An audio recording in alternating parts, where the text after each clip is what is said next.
Hey, everybody. Welcome back to another edition of Gruber Wired. I'm Mark Beach. I'm John Dotson, and yeah, welcome. Woo. Woo, what? It's beautiful in Phoenix. It is beautiful right now. We're in the high 80s, and yeah just going to enjoy this for a brief moment before we about head a up few north. days, and then it's going to get hot. Hot. That's all right. You've heard it from us before. Yeah. So, yeah, what do we got behind us there, John?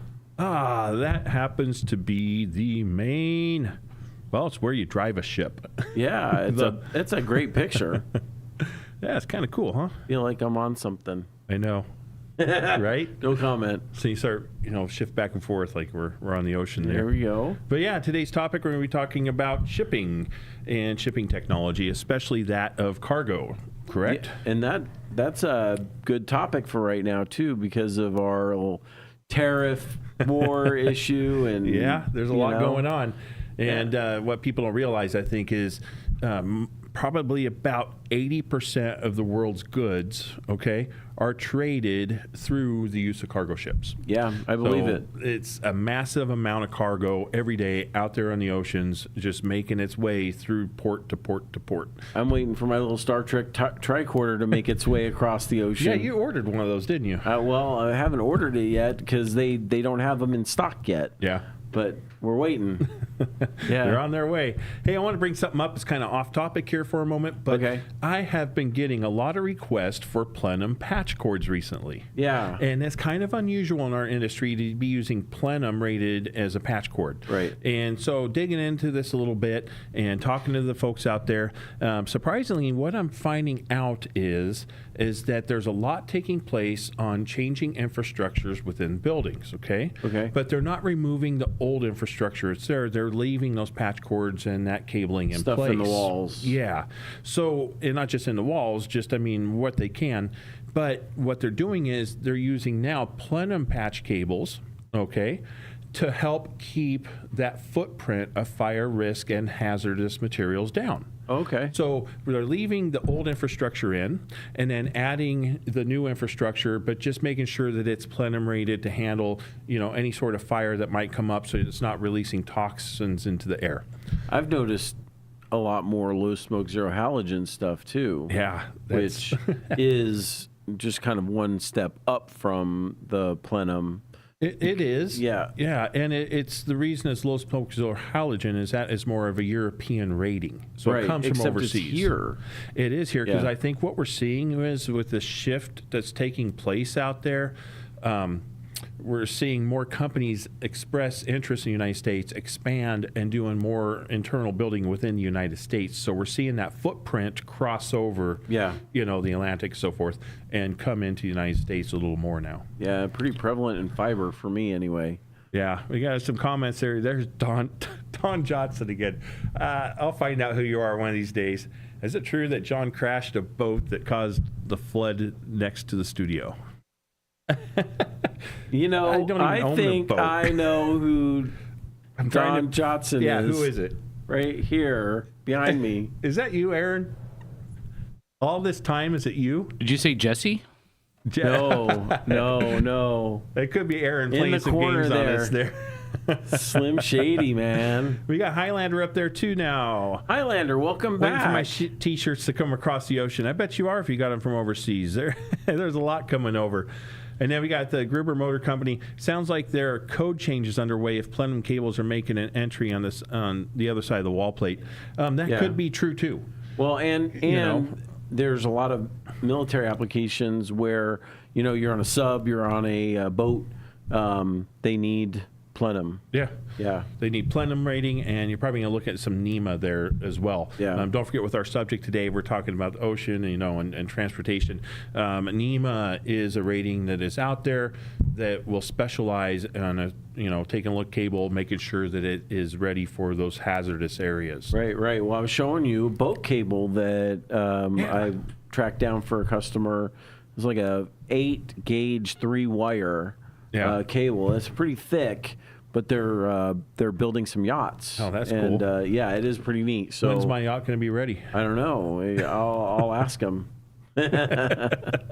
Real quick, guys. Sorry to interrupt. I don't know how to speak English, for one.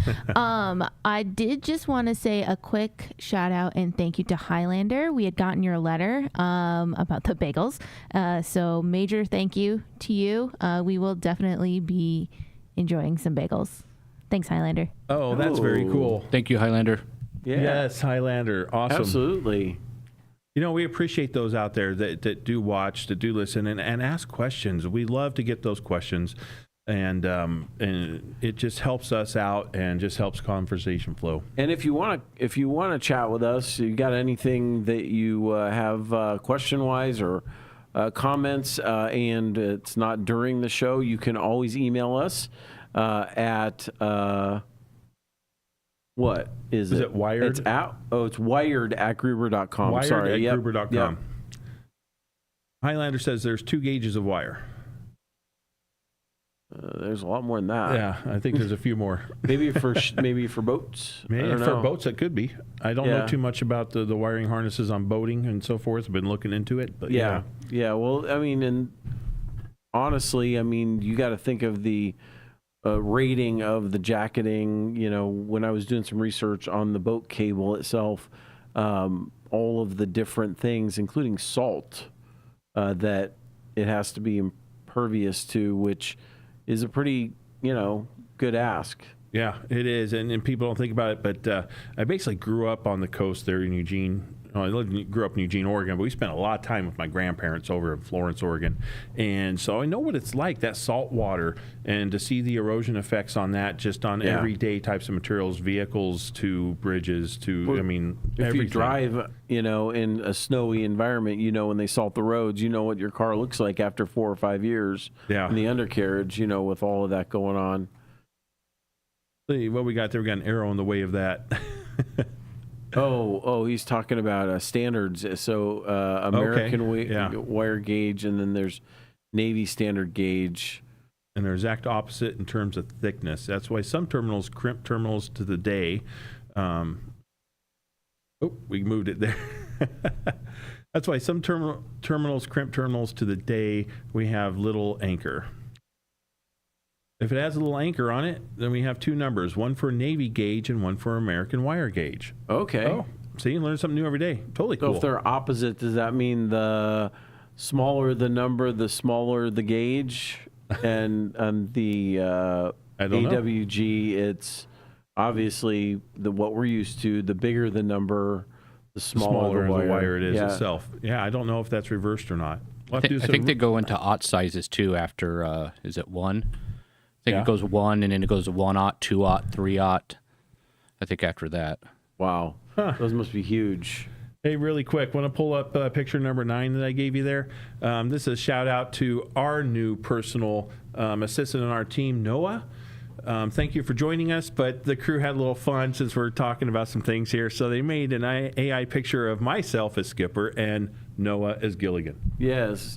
If you look real close, you can, you can compare it to the show Noah was on, and you can see that they morphed him into Gilligan. Yeah, they did. I think we're going to get these We're costumes. missing Harry down there, though.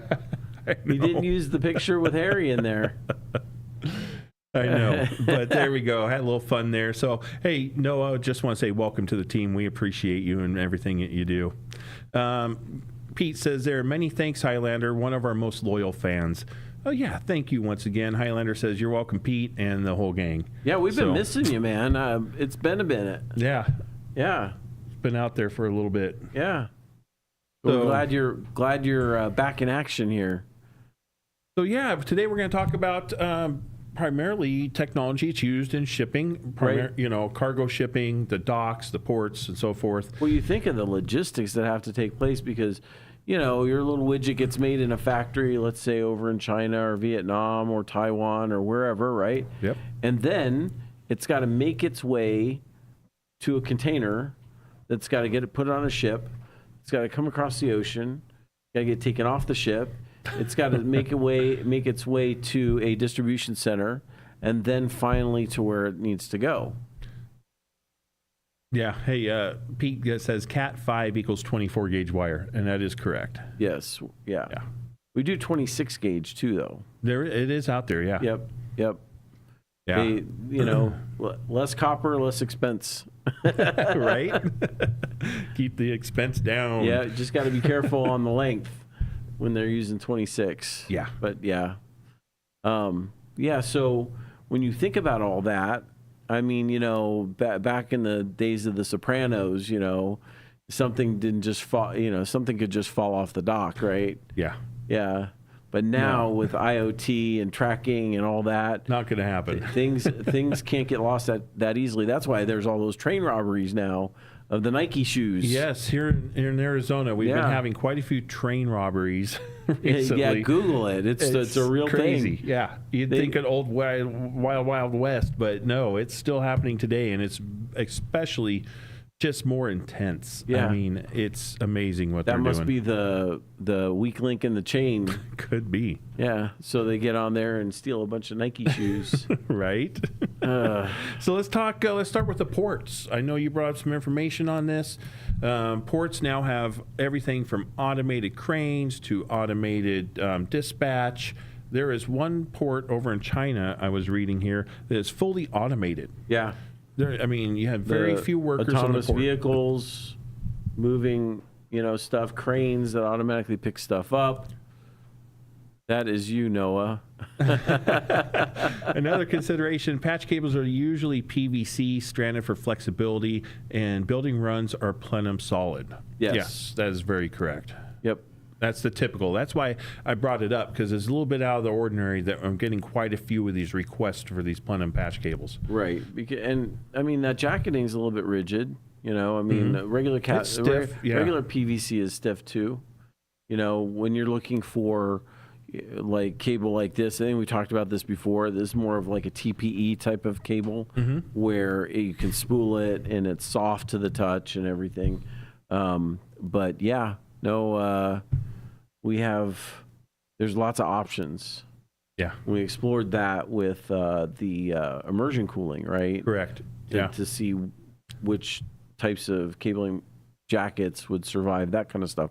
So when you're looking at maritime, cables, same principle applies. It's got to survive a pretty harsh environment with oils and chemicals and that's not just considering the harshness of the sea alone. Right. We're talking a lot of spraying water, especially salt water, get a lot of corrosion from that. Yep. And then just the fact that you're getting tossed around a lot out there too. So stuff's going to take a beating. Let's see here. Highlander says, that's right, Pete, and MTW used to mean machine to wire. Very flexible now. They're calling it THHN, not very flexible. Machine tool wire. So. Well, yeah, the THHN, that's the solid copper that we use for like grounding and stuff like that. Yep. So, yeah, good stuff. Lots of fun stuff. So, yeah, at the ports, you're talking about the automation in China. Yeah. And they're not only using like autonomous vehicles and things like that, but AI to determine efficiency and how to move stuff around. Yeah, AI is making a huge splash again, even in this particular work environment, in regards to that. And was the pun intended? Yeah. Pun intended? Yeah, you said big splash. I didn't even think about that. Good catch. Thank you, Cass. Yeah, John, he can be funny sometimes without meaning to. But yeah, and so you're seeing this development of these smart ports that are coming to play here. We got some more comments there from Highlander. Sorry to correct you, brother, but no, for 14, it's like a 19 strand. It's impervious to gasoline. THHN, not very flexible. Okay, well, thank you for correcting us. We do appreciate that. That way we get it right. I'm going to have to research that a little bit, though, because I'm not too familiar with it. Oh, Gruber's life.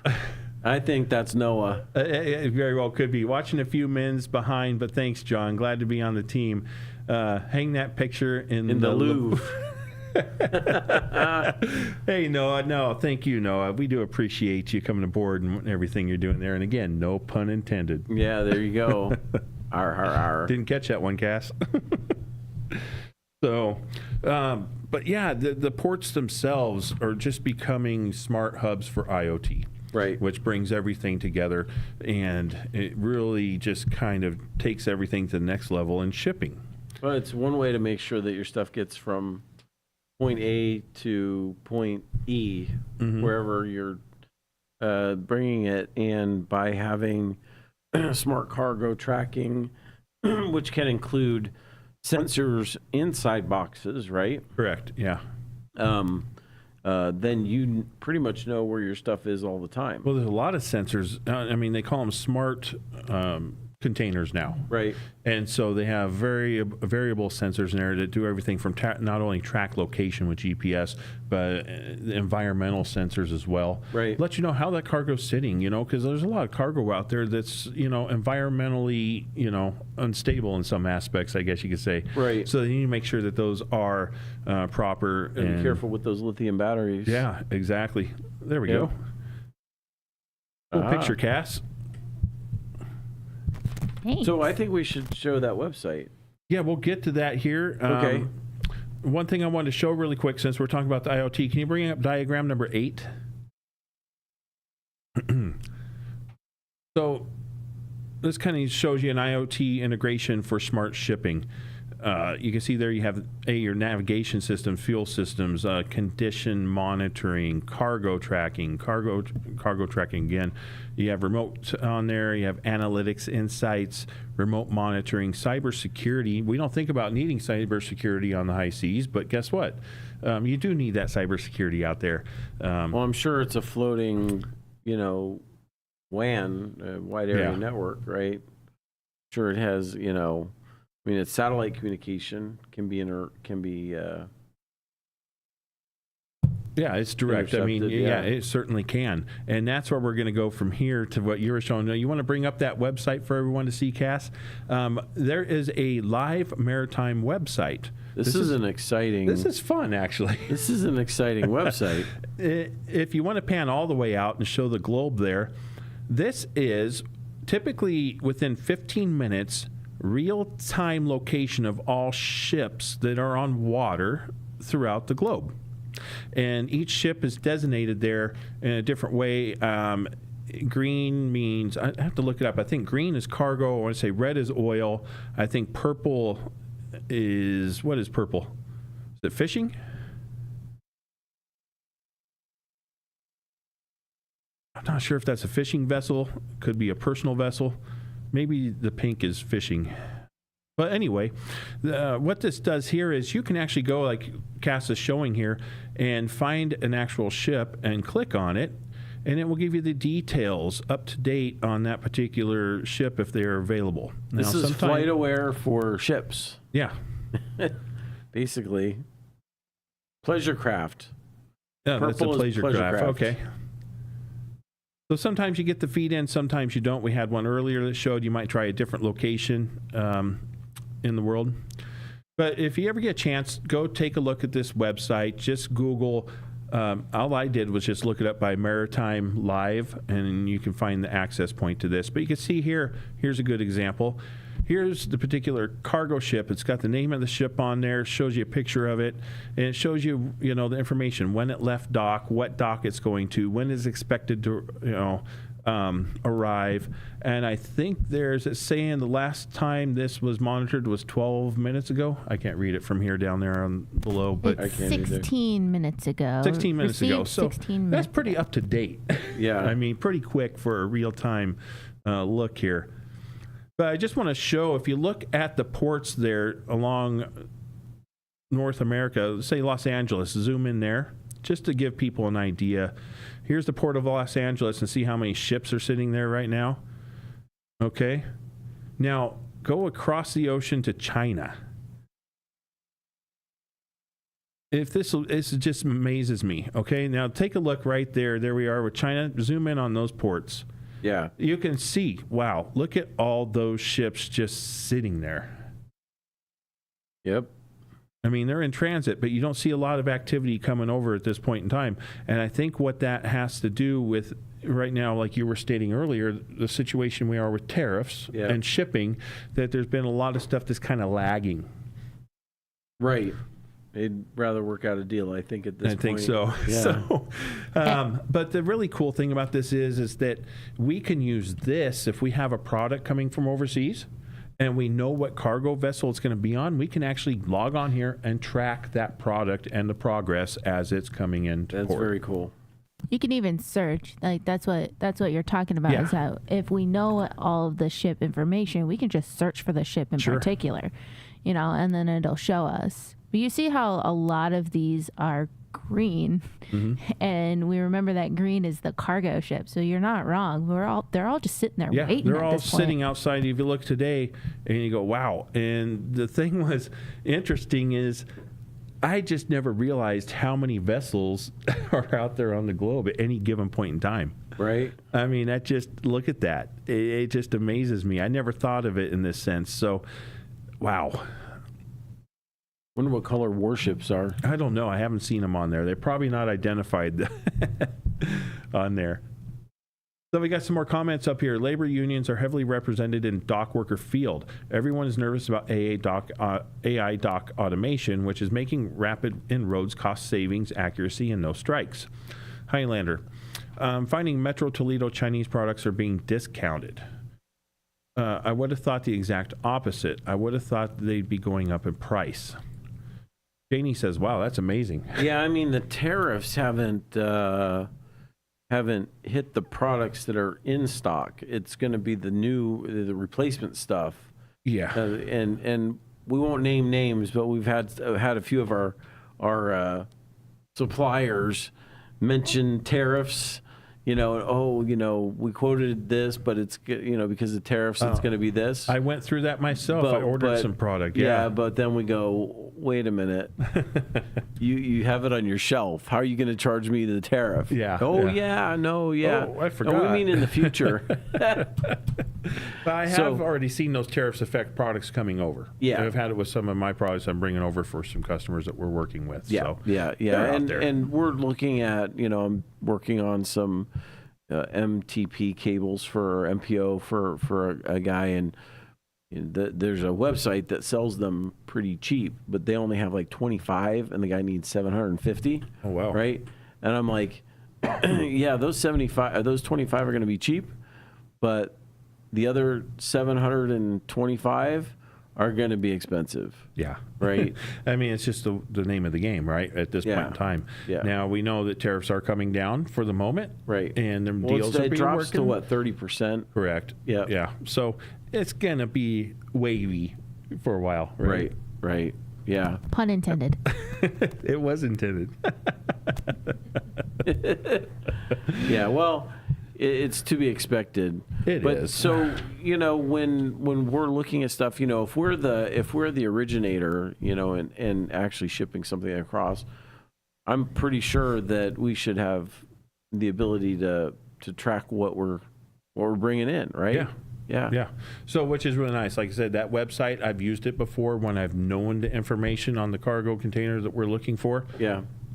And it's been pretty darn accurate. Yep. Like I said, so that's a fun website just to play around with, even if you just have really nothing to do but just check it out. It's kind of fun.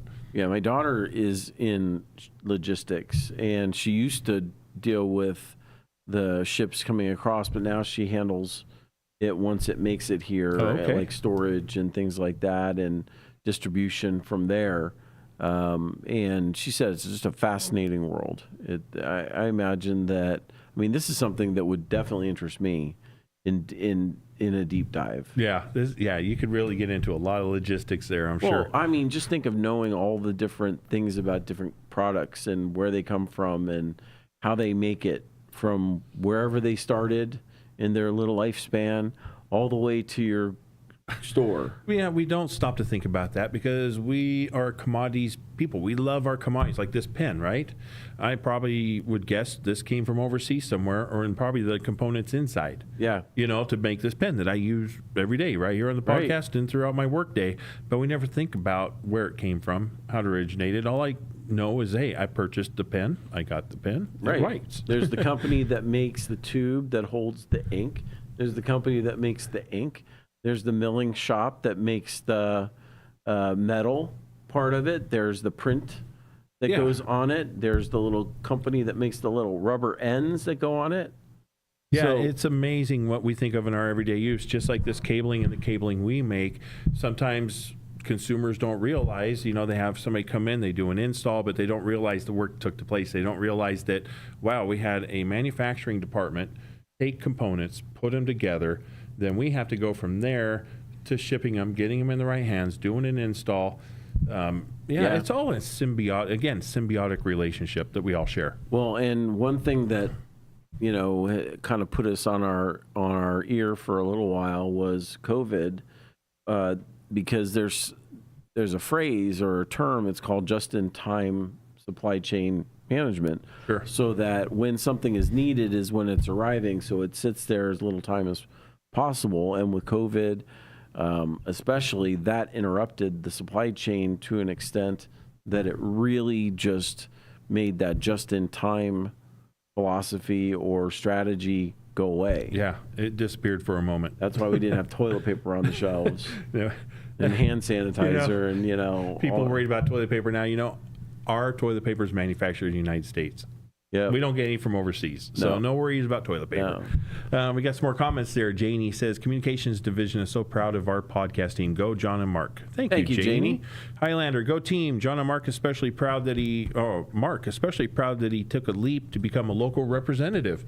Yeah, yes, well, Mark here. He's a local representative for the Republican Party. Yes. Awesome. Yes, on getting the involved. State Executive Committee. Yes. Yeah. Enjoying it. Yeah. There's a lot of work, though, right? I have my head examined, but yeah, it's a lot.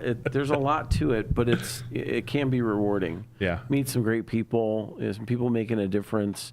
Anything that we can do to support them, to hold them up, so that they can go and do the job. Very important. Yeah, to me. I got to say, you use one key word there, key phrase. Let's make a difference. Yeah. I urge everybody out there today, no matter what you do in this world, find a way to make a difference. Yeah. Take a moment. I don't care what party you belong to. It could be this, could be that. It could be helping you with a child. Make a difference. Find a way. I agree. I think that people who are others focused are the happiest people in the world. Yeah. They really are, because you're always giving, and that's really where we're built for true happiness. It's not in the taking, it's not in the receiving, it's in the giving. Yeah, I agree. At least to me, and people that I'm around. It's why? Because when you're putting good out, good comes back. Yeah. It just does. Got some more comments there. Ditto, Janie, these guys are stars. If we're in India once again, one of these days, maybe we'll take a trip to India and do a podcast from there and meet all our fan base. That looks like our Tesla Roadster Pin Map. That's I hope that's not funny. Pete. That would mean they're in the middle of the ocean. Of course, you never know, right? Got a thumbs up and agreed. Joy is giving. It is. It really is. So, yes. Make a difference. Make a difference. Be the change you want. That's right. Exactly. So anyway, we're almost done with the show. These shows go a little bit faster, don't they? They do. But wow, this topic can go like you said, a deep dive, no pun intended, Cass. It's fascinating. It's intended. We take for granted and we don't think. I believe that. Yeah. I'm guilty of it. So, I'm sure everybody else doesn't even think. Just the simplest things that we have, that, the amount of coordination that it took, even just put a simple pen together. Yeah. Forget about all the other stuff, like the computers we use and all the components in there. You think of all the things that had to happen for that to happen. Yeah. Right. And that's where, shipping has played a huge role. Logistics played a huge role. Technology and making sure that stuff gets to where it's supposed to be. Sure. Yeah. A comment there, Highlander. Hey, you got a Roadster in orbit, so you never know. We need a space map, Highlander. Hey, Cass, Aaron, can you guys pull up it? Does this show where Elon's Roadster is? Maybe we can show that. It's out there. There's a map out there. Yeah, there's actually a website dedicated to following it. Yes. Is there? Wow, check this out. Yeah. Yeah, it's called something Starman. I'll get the website for you guys. Yeah, Highlander. Well, Pete, my plans would go to India, but okay, we'll put a group motors on the moon. Gruber motors on the moon. I'm game for that. Yeah.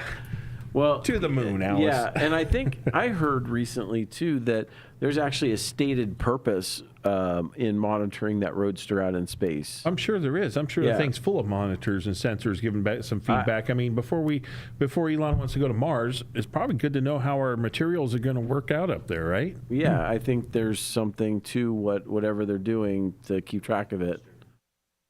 Spell check never gets it. Darren spell check. Who's Darren? So hey guys, the website is called whereisroadster.com. Okay. And so it tracks where he's at in space. Oh, there we go. See, there's the Roadster. Hey. So where's he sitting at right now? Where's Starman at now? He is 269 million miles away. Wow. From Mars, moving towards the planet at speed. Oh, there it is. Okay. Very cool. Yeah, so he's 212 million miles away from Earth, I believe. From Earth, yeah. So it's moving towards Earth. Mars. Yeah. I wonder if they're going to pick it up when they're going headed out there, get their hoopty all set on the surface. Hopefully Starman has his thumb out. It's out there. Hey, give me a ride. Need a ride. Throw that tow cable over. Hey, so coming to close the show here now. Thank you guys once again, and that is a cool bridge, huh? I really kind like of fun that. there. Gosh, I wish we had more time on this one because this was kind of a fun We one have and all the interesting. time we want. We just do it again in another week or two. We'll pick it up again down the road. We're going to be scheduling some guests here in the not too distant future. Yeah, we are working on some guests. We had some before, and we're looking at doing that again. So that'll be great. Remember, like, share, subscribe. We appreciate it. Follow us, and we'll be happy. And thank you guys for commenting and kind of letting us know what's going on out there and asking questions to all of you. We really appreciate it. We do appreciate the feedback, and we want to, just reiterate again, wired@gruber.com. You have any comments, want to email us, have any questions about anything we offer for sale or things that you're having trouble finding in the datacom, tech, cabling sector, feel free to reach out. Yeah, one last note. I want to say this. Cass, thank you. Aaron, thank you. Yes. Jesse's kind of stepped away from our podcast because he has some other things to do. How you doing? Cass and Aaron have stepped up, and they're behind the scenes. You hear their voices. Sometimes you see them once in a while, but we appreciate all that you do. Yes, we do. 100%. And for now, I'm Mark Beach. I'm John Dotson. See you next week. Thank you.